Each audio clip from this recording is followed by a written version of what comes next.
दुनिया का सबसे बड़ा हीरा जिन्होंने भारत भूमि में जन्म लिया, जिन्होंने इंसानियत को इंसानियत की पहचान कर दी। आज हम बात कर रहे भीमराव अंबेडकर, जिन्हें बाबा साहेब अंबेडकर जी भी कहा जाता है। भारतीय समाज सुधारक और संविधान निर्माते और दलित अधिकार के वो प्रमुख थे।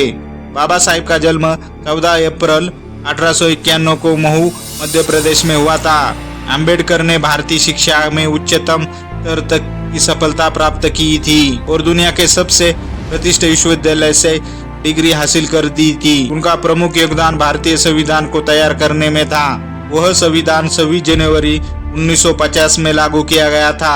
अंबेडकर ने भारतीय समाज में फैली जातिवादिता और क्रूरता के खिलाफ संघर्ष किया और दलितों को अधिकार के लिए आंदोलन की शुरुआत की थी। उनका जीवन पूरी दुनिया में सामाजिक न्याय और समानता के प्रतीक रूप में देखा जाता है।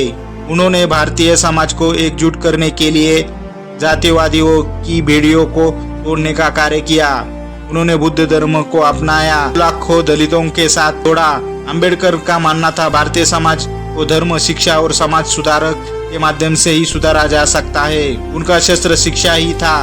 उस बाबा साहेब ने महिला के अधिकार के लिए कई महत्वपूर्ण कदम उठाए, जिसमें महिलाओं के लिए संपत्ति का अधिकार, समान वेतन, शिक्षा का अधिकार। उनका जीवन संघर्ष और कठिनाई से भरा था, लेकिन बाबा साहेब कभी पीछे नहीं आए। हर परिस्थिति का मुकाबला कर दिया और आखिर जीत हासिल कर दी।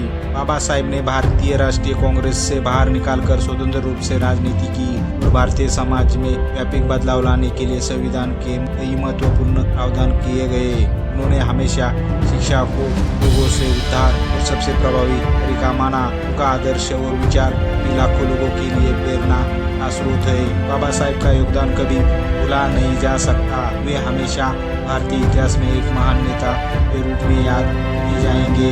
बाबा साहेब अम्बेडकर का निधन 6 दिसंबर 1956 को हुआ था, लेकिन उनके विचार और उनके द्वारा किए गए कार्य आज भी समाज में जीवित है। बाबा साहेब हमेशा जीवित रहेंगे। किसी न किसी कार्य में वो हमेशा हमें मदद करते रहेंगे।